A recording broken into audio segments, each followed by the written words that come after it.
The biggest debate throughout the community is probably who is stronger, the Admirals or the Yonko, and I think it's time to settle this debate. And also towards the end of the video, I'm going to be talking about portrayals of top tier characters because I've always wanted to do that video. However, I never knew how to, properly word it, or it was never going to be long enough. It probably would have only been about 1 or 2 minutes. But to answer the question, who is stronger? Well, they're equal. And I want to clear up the confusion. There is no such thing as Yonko level. There's no such thing as Admiral level. I don't know where that came from. It is nothing but top tiers, right? It goes low, then mid, then high top tier. And any fight between top tiers are going to either be high or extreme, right? Mid to high top tiers, they're always going to be extreme diff fights. And the hierarchy or the order for in the One Piece world, right, there are 4 major admirals and there are 4 major pirates, right? My personal order, I don't really care what the order you guys put them in, but obviously some are stronger than others. As for the admirals, I think it goes Akainu, then Kizaru, then Fujitora, and then Green Bull. And then for the Yonko, I think it goes Kaido, then Shanks, then Big Mom, and then Blackbeard. Only because, well, we haven't really seen much from Blackbeard. I know he has the 2 devil fruits, but we just need to see a little bit more for me. And people have to realize any top tier character, right, when they go against each other, they can win on any given day. Let's look at Kaido and Akainu. I'd say we can all agree he's the strongest creature, the strongest pirate, and currently right now Akainu is the strongest marine. And so Akainu has the strongest offensive devil fruit, and Kaido, well, he has and is the strongest creature. So them two is going to be a coin flip, whoever wins, depending on the battle conditions. And for those of you that think Akainu's dog walking Kaido or Kaido's dog walking Akainu, you are tripping. Like I said, any top tier characters, it'll always be a high to extreme diff fight. And I feel like more people are more Yonkos over Admirals. Like I said, that's not a thing, they're equal. But that's probably because we've seen the Admirals more in action and we haven't really seen much for the Yonkos. So people are just calling it how they see it, what feats we've seen. And because the Admirals, well, they've only fought against characters that are more on the commander tier and not really on the top tier. I don't know why that was so weird. So next up, we're going to analyze some of the fights that some of our top tier characters had, including the Admirals and the Yonko. And first, we're going to do the Admirals because, well, I feel like they get slandered the most. So the first fight I want to talk about is Aokiji versus Akainu, where they lasted for 10 days and they literally changed the climate of a whole island. And I think this is probably the best fight that we can analyze and say that this is an example of what will happen with other top tiers. And this is probably the best example of why I said it could be a coin flip depending on the conditions. Because, well, Akainu, he has like a nasty scar, I believe, on his shoulder. And Aokiji, he lost one of his legs. Now he has to use ice to make his leg whole again. And this is why different conditions, right, magma and ice, they cancel each other out. So that's why their fight lasted such a long time. And plus they have probably advanced observation, hockey, advanced armament. They're pretty broken characters. And then there's people who always want to slander my man Kizaru on multiple occasions, including stuff with Rayleigh, with Marco, and with Ben Beckman. I don't understand why. We guys know, old Rayleigh is probably high first commander, low top tier. I'd put him low top tier. And even in his prime, I'm calling it. He's one of the strongest characters in this series, high top tier. Top 10 strongest characters. You cannot change my mind. And we saw Kizaru easily destroy the supernovas, right? So, and Rayleigh was the only person, I'm not going to say who gave him a hard time, but you guys are acting like Kizaru can easily just toss aside somebody that's first commander or that's low top tier, right? The only person who was shown to be struggling was Rayleigh. Rayleigh had sweat down his face, he had sweat down his neck, he was sweating because it took everything that Rayleigh had in him to keep Kizaru at bay, so that way he could keep him occupied and the Straw Hats could possibly escape. And then we have the incident at Marineford against Marco. People are acting like Marco overpowered him, which isn't the case. We know Marco's Phoenix Devil Fruit is pretty broken, and I know Kizaru, he moves at the speed of light with the Pika Pika no Mi, but it's still 2 broken Devil Fruits. Marco is still a first commander. You could argue he's even maybe low top tier because they traded blows with each other, and both of them looked to seem okay, that they didn't come out with major damage. To be honest, I'd say they came out with no damage. But we're not going to act like Marco in the manga isn't fighting King, who's first commander, and Queen, who's second commander level on his own. Now, I'm not saying Marco is winning, but he's been holding his own for a while. So I think Marco's one of the strongest first commanders, and we got to give him his credit. Oh my goodness. And then there's the Ben Beckman incident. People say that Ben Beckman kind of had Kizaru shook, that's not the case. The Marines had already achieved their goal. They killed Ace, they killed Whitebeard. What else do they have to do? They have nothing. What's the point of unnecessary fighting? Plus, after fighting against the Whitebeard pirates, people impaled down, different warlords, all that, I don't think that Ben Beckman, who's been compared to relative close to Shanks, right? Shanks is high top tier. Ben Beckman might be low top tier, maybe mid top tier. We don't know, but if he's close and relative to Shanks, I'm not going to want to fight somebody like that if I don't have to. He's going to damage me, at least somewhat. And this is the debate that I don't really like talking about because it annoys me the most, because a lot of people like to jump on Whitebeard's meat. For some reason, they always think that Whitebeard completely outclassed and completely and utterly dominated the fight with Akainu, which, well, it's not true. But I want to understand how people want to talk about how Akainu got clapped, but we also saw that Whitebeard, even though he's not in his prime, Whitebeard is still strong. He was able to clash with Shanks on the ship, but nobody talks about Whitebeard and Shanks. Nobody's all like, oh, well, Shanks should have been able to overpower. No, they don't do that. They just are a little bit hypocritical in that sense.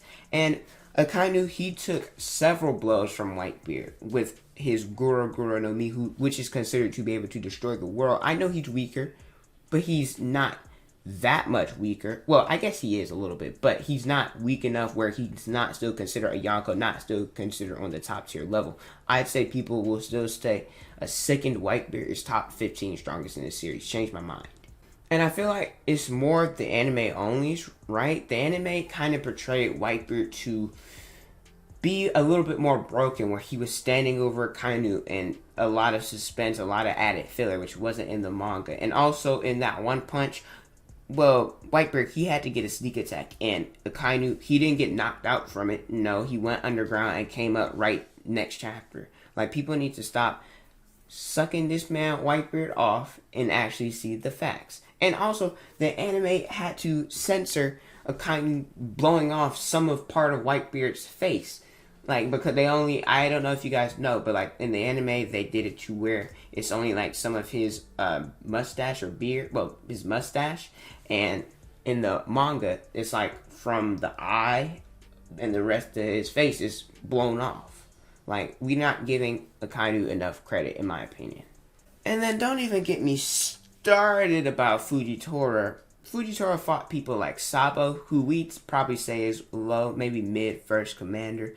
Zoro, this is pre-Enma, but Zoro was probably roughly second commander level here. I personally did a video about Zoro or Luffy, who strung out the Timeskip. I'll leave it in the description. I thought it was Zoro.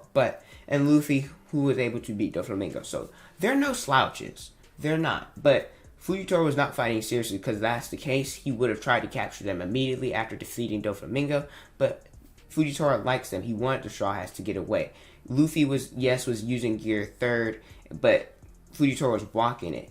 And Fujitora did not, they both liked each other, so they weren't really fighting seriously, because Luffy was trying to help Fujitora by telling him where he's about to punch, and Fujitora, well, he was holding back, not really using all the gravity that he could have.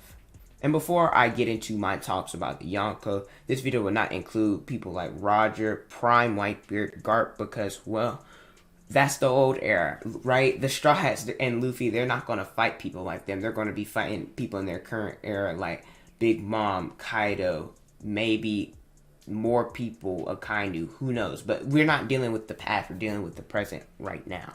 Now, like I said earlier, the Yonko get a lot of praise because they have high expectations, and we haven't seen much from them. The only thing we've really seen is both Big Mom and Kaido being able to knock Luffy out of his gear fourth.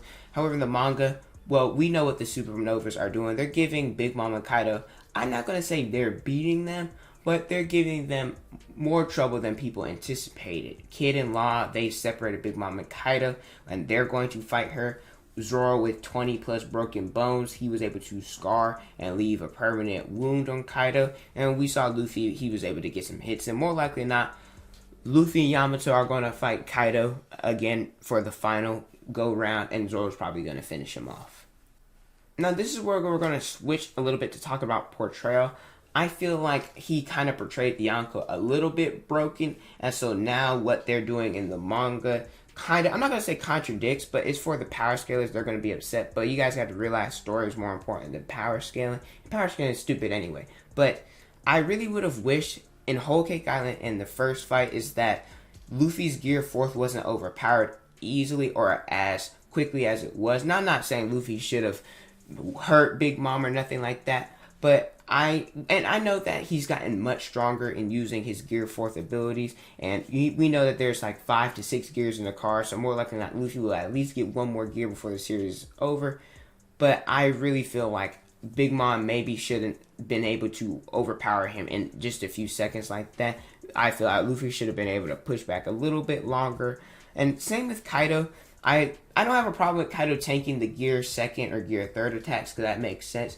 But Gear 4th was portrayed to be something, a different beast, a different monster. We saw how badly it was able to overpower somebody like Doflamingo. But I understand top tier characters are completely different. But Luffy was already first commander level after his fight with Katakuri. So like, I understand that there's a jump, but like that extreme and how much left of the series there is, I don't know. I feel like Kaido, because Kaido also tanked Gear 4th attacks. I kind of wish instead of him tanking them, it was more of him dodging them. Like he got hit by one or a couple, and you saw a little bit of a scratch or something like that, and then he had to start dodging. Because even with the King Kong gun, his strongest attack, Luffy, a first commander with the King Kong gun, he hit Kaido, but guess what? It did nothing, and Luffy got knocked out. So I feel like he portrayed them a little bit high, and now that we're seeing what happens in the manga, people are a little bit perplexed, and they they think Luffy's progressing too quickly, and I don't know how I feel about that. And I know that Luffy trained at Udon to get stronger, and this is a shonen anime, right? People like Goku, Ichigo, Naruto, all of them, they're supposed to be prodigies. They're supposed to be able to train and get stronger really quickly. And so power scaling should just be thrown out the window. And so I understand that. That is completely fine. But I want to ask you guys, do you guys think that top tiers are letdown or disappointment? Or are characters just being more impressive, specifically those on the rooftop and Marco? Because I think expectations of top tier characters have been shown well. I'm not disappointed in them. They've been shown to flex their strength a little bit and have feats, and even when they clash with each other, and they haven't had to go all out yet. So I personally don't have a problem with how they're portrayed so far. But we're in the end game now. It makes sense that the Straw Hats are fighting these type of characters and that they're not easily getting beat, because if that were the case, then One Piece would never end. But guys, give me your thoughts about the matter. Why, and after seeing this video, why do you guys still think that the Yonko are over the Admirals or Admirals over the Yonko? They're equal. They're equal. I usually like hearing people's opinions, but this is not a debate. They're equal. But thank you guys so much for watching. Don't forget to like, comment, and subscribe. Hit that notification bell so you guys never miss out on a video. Follow me on Instagram, Twitter, Snapchat is on the screen in the description below. Thank you guys so much for watching. And don't forget to unleash your potential.